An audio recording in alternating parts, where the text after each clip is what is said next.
Buenos días, chicos. En esta ocasión vamos a ver el tema del virreinato administrativo y económico. Este tema es bastante extenso, por lo cual lo vamos a dividir en dos sesiones.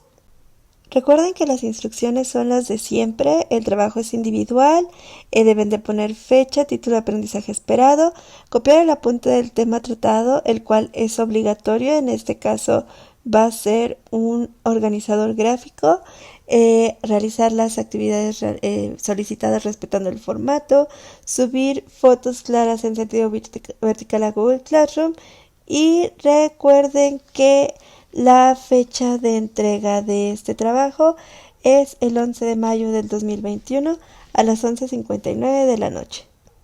El aprendizaje esperado de esta sesión es identifica la manera en que el virreinato de la Nueva España se organizó en los ámbitos administrativo y económico. Recuerden que este aprendizaje esperado va a ser retomado en la siguiente sesión, es decir, la siguiente semana, para que terminemos este tema. Primero que nada vamos a especificar la temporalidad de lo que nosotros conocemos como Nueva España. Si nosotros nos vamos a un sentido coloquial, podemos encontrar, o lo más seguro es que nosotros encontremos, que Nueva España va a durar desde 1521 con la caída de México Tenochtitlan hasta 1821 con la consumación de la independencia. Sin embargo, dependiendo del historiador, puede cambiar estas temporalidades. Por ejemplo, desde 1519, Hernán Cortés en sus cartas de relación le menciona al rey Carlos I de España o Carlos V de Alemania que estas tierras son muy parecidas a España, por lo cual él las va a nombrar como Nueva España, ¿no? Entonces, desde 1519 nosotros vamos encontrando como estas pequeñas referencias. Hay otras personas que comentan que en realidad Nueva España termina en 1810 porque es cuando inicia este levantamiento insurgente que se va a conocer como la Guerra de Independencia. Pero hay otras personas que se ven todavía como más estrictas y mencionan que Nueva España dura hasta 1836, que es cuando en realidad España va a reconocer la independencia de México. Entonces, estas fechas van a variar como bastante, pero lo que nosotros más seguido vamos a encontrar van a ser justamente estas fechas que les estoy poniendo en la diapositiva, que son de 1521 a 1821, es decir, 3 siglos. Ahora, antes de que se instaurara el virreinato, vamos a pasar por lo que conocemos como las etapas previrreinales, ¿sale? Estas van a ser 4, las cuales pues vamos a explicar a continuación. La primera de ellas va a ser el gobierno de Cortés, que va a ser de 1521, que es la caída de México Tenochtitlan, hasta 1527, cuando va a ser separado del cargo que le va a otorgar el rey. Dentro de este gobierno de Cortés, digamos que inicia bien a bien el 15 de octubre de 1522, cuando es nombrado o reconocido por el rey de España como gobernador y capitán general. Es decir, todas las decisiones más importantes las va a tomar él y va a ser como justicia mayor, es decir, va a ser la persona que va a poder impartir justicia aquí dentro de la Nueva España. Esta etapa se va a caracterizar por la repartición de encomiendas. ¿Qué van a hacer las encomiendas? Van a ser como repartir las tierras a sus personas más allegadas. En este caso, sus personas más allegadas van a ser todos aquellos soldados que le ayudaron a realizar la conquista de México. Obviamente quiere quedar bien con ellos porque de ese modo pues los va a tener tranquilos, los va a tener apaciguados y Cortés va a seguir teniendo sus privilegios, ¿no? Entonces les va a repartir ciertas tierras, las cuales se van a llamar encomiendas, pero no quiere decir que nada más les vaya a repartir la tierra, sino que estas tierras se las repartía con ciertas cantidades de indios para que les ayudaran a trabajar las tierras y de esa manera sacar pues ciertos beneficios de ella. Ahora, ¿por qué se llama encomienda? Porque en realidad lo que manejan es que son tierras prestadas.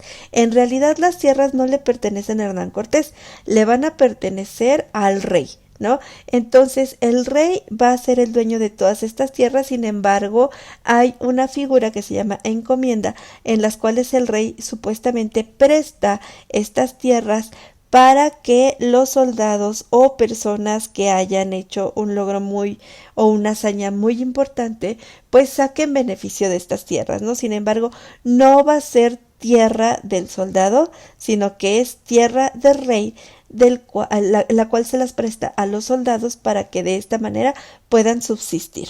Ahora, también aquí se va a fundar el Real Consejo de Indias en 1524. Para esta etapa de 1524, pues el rey quiere saber qué es lo que pasa con las Indias, ¿no? Que era el lugar donde era conocida como la Nueva España, ¿no? Las Indias. Va a decir, bueno, yo no sé en realidad qué está pasando, entonces necesito un organismo o una institución que me ayude a administrar, a saber qué está pasando y a que todo lo que vaya a llegar de las Indias llegue justamente a esta institución para que esta institución la vaya administrando y me la vaya entregando. Esta institución se dedicaba tanto a casos judiciales, es decir, si había por ahí alguna inconformidad, podían entrar en esta cuestión de los casos judiciales. Se dedicaba a la administración del quinto real, es decir, impuesto que se le daba al rey. El quinto real era que de todas las riquezas que se sacaban de la Nueva España, solamente un quinto, solo un quinto se iba como tributo al rey. Entonces, pues todo esto se recibía ahí. También varias cuestiones como legislaciones, imparticiones de justicia se van a ver justo en esta institución que va a ser el Real Consejo de Indias, el cual va a estar en la ciudad de Sevilla. También cabe mencionar que este año de 1524 es como bastante importante porque es cuando una vez más los españoles regresan a la Ciudad de México para ya quedarse asentados. Van a decir, bueno, ¿dónde estaban estos españoles durante este tiempo? Cuando Hernán Cortés realiza la conquista de México, recuerden que inunda toda la ciudad para que los mexicas y sus aliados se pudieran rendir, porque acuérdense que hizo 1001 cosas y ellos no se rendían, ¿no? Entonces, acuérdense que había una serie de diques alrededor de la Ciudad de México Tenochtitlan, él los va a romper para que la ciudad se inunde y es así como logra la conquista de México. Entonces, como la ciudad estaba total y completamente destrozada, durante algún tiempo se tuvieron que ir a residir a Coyoacán. En Coyoacán hicieron pues sus casas, ciertas instituciones que posteriormente ya cuando la Ciudad de México va a ser renovada van a regresar y es justamente en este año de 1524. Por eso les pido que no lo pierdan de vista. Ahora, para 1526, Hernán Cortés se va a hacer de muchos enemigos. Muchos soldados le llegaban a tener envidia. También por ahí había como, como una especie de teléfono descompuesto porque acuérdense que Hernán Cortés pues va a hacerse de muchos soldados prometiéndoles que pues hay una ciudad prácticamente llena de oro, repleta de oro y estos soldados al no ver esa situación piensan en su imaginario que Hernán Cortés se está quedando con todo el dinero y no los está repartiendo absolutamente nada, ¿no?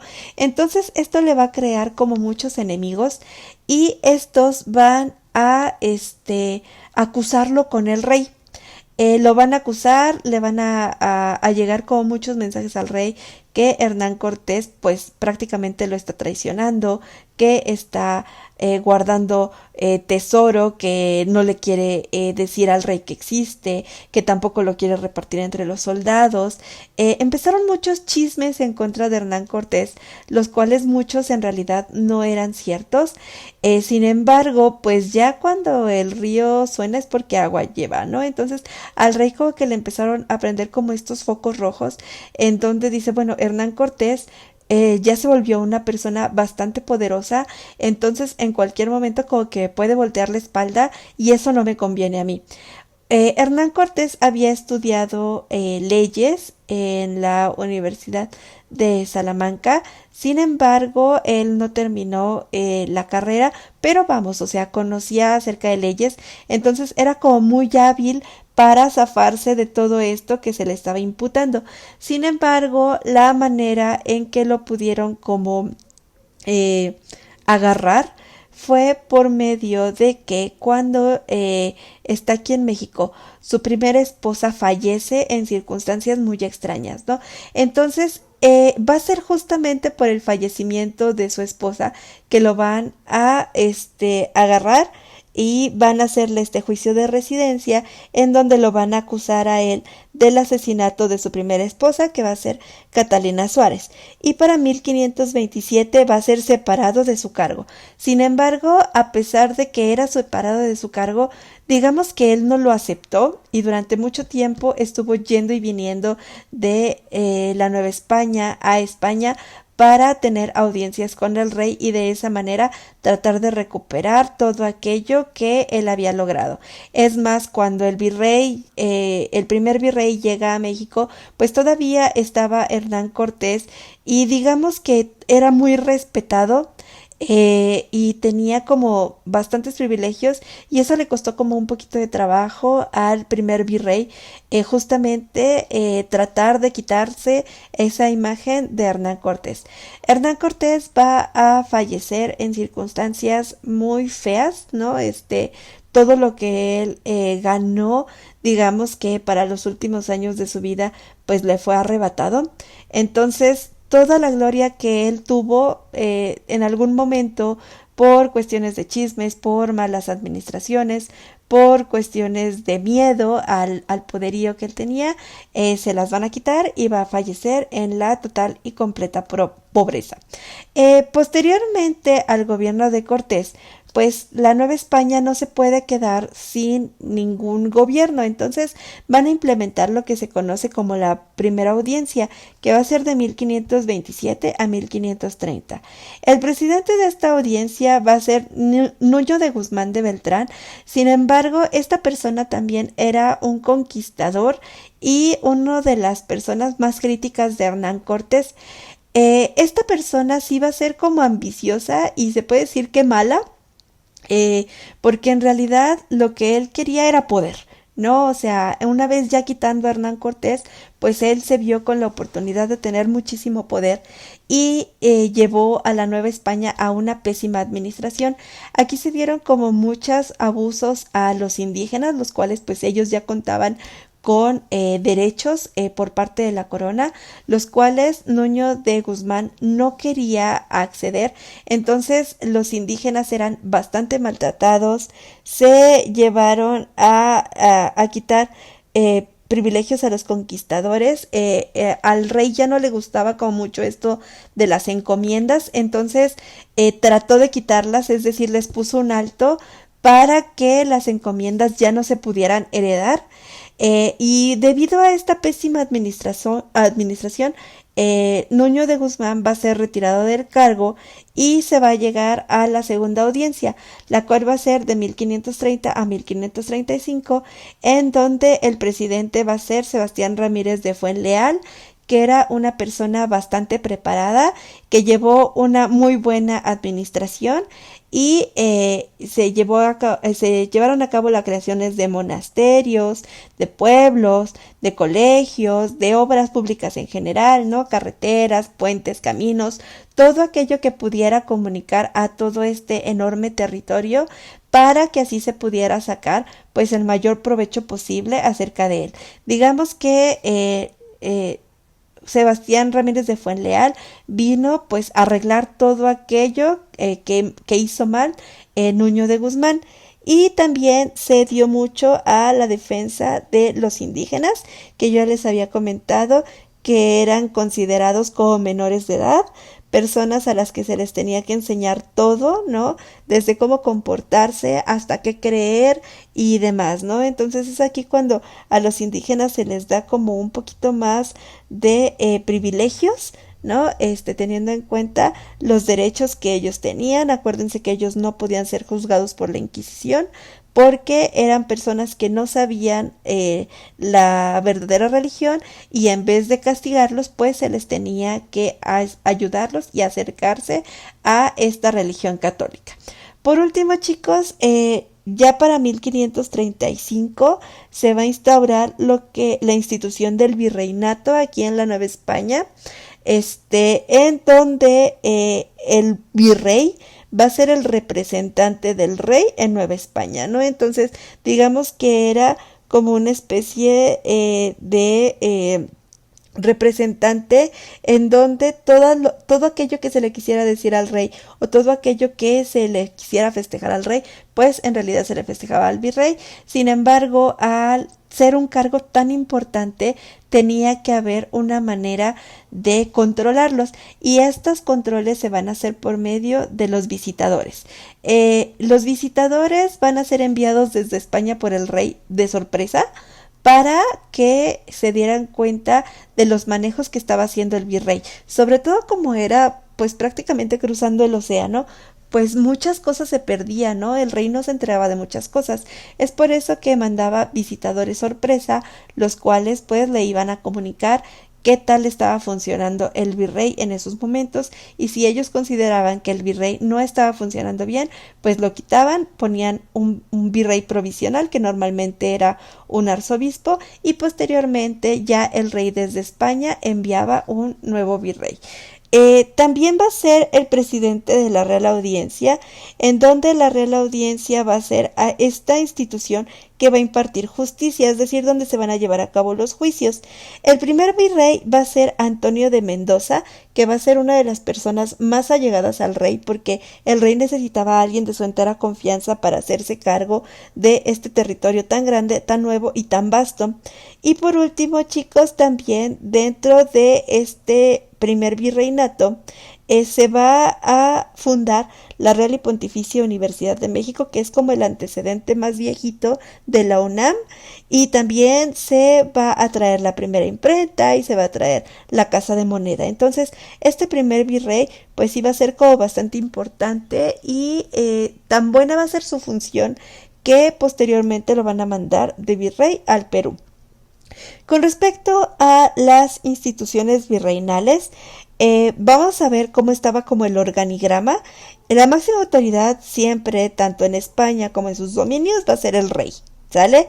Posteriormente al rey va a ser el Consejo de Indias, que se encargaba de administrar y legislar los territorios en América. Acuérdense que yo ya les había dicho que todo lo que tuviera que ver con la Nueva España, con Perú, con todos aquellos territorios que eran conocidos como las Indias, pues se llevaba a cabo en este Real Consejo de Indias, desde imparticiones de justicia hasta cuestiones de dinero, ¿no? Después va a estar el virrey, que va a ser el representante del rey en los territorios que están fuera de España. Posteriormente vamos a encontrar la Real Audiencia, que era esta institución en donde se resolvían los problemas jurídicos.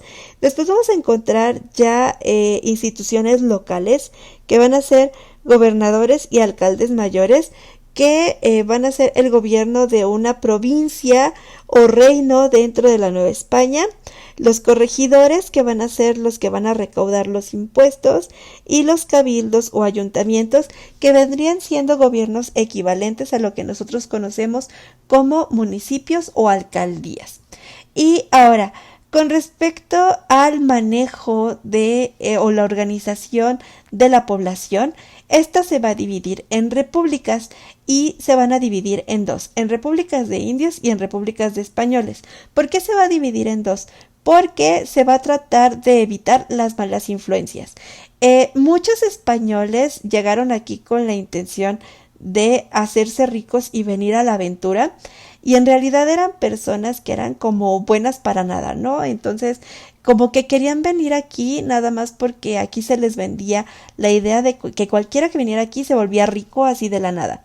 Entonces, llegaron muchas personas que tenían vicios, Y lo que no querían, por ejemplo, los misioneros, era que los indígenas aprendieran estos vicios con los que llegaban los españoles, que no fueran borrachos, que no les gustaran los juegos de azar, que fueran bien portados y demás. Entonces decía, bueno, si nosotros los juntamos con estos españoles, no todos eran así, obviamente, pero pues a finales de cuentas sí veían a algunos como una muy mala influencia, pues nos van a echar a perder a los indios. Sin embargo, en la cotidianeidad, pues van a convivir todas las clases sociales y todas las razas, por decirlo de esta manera, ¿no? Indígenas, negros, asiáticos, españoles. Entonces, así como que muy funcional, pues no fue esta situación de las repúblicas en la cuestión del comportamiento.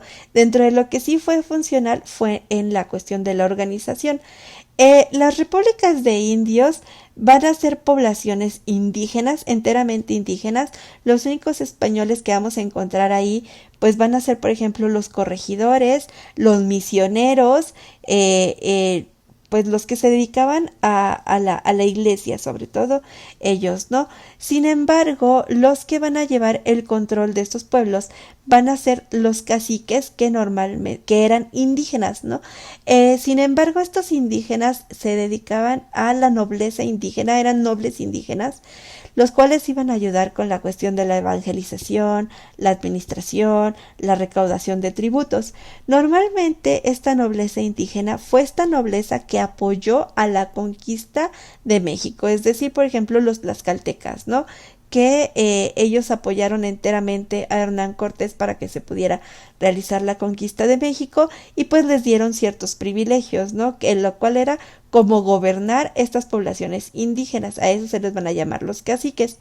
Estas también van a incluir cabildos o ayuntamientos que van a ayudar a la mejor organización de estas poblaciones. Ahora, con respecto a las repúblicas de españoles, van a ser las grandes ciudades, sobre todo lo que nosotros hoy conocemos como la Ciudad de México, y la más importante después de la Ciudad de México va a ser la ciudad de Puebla.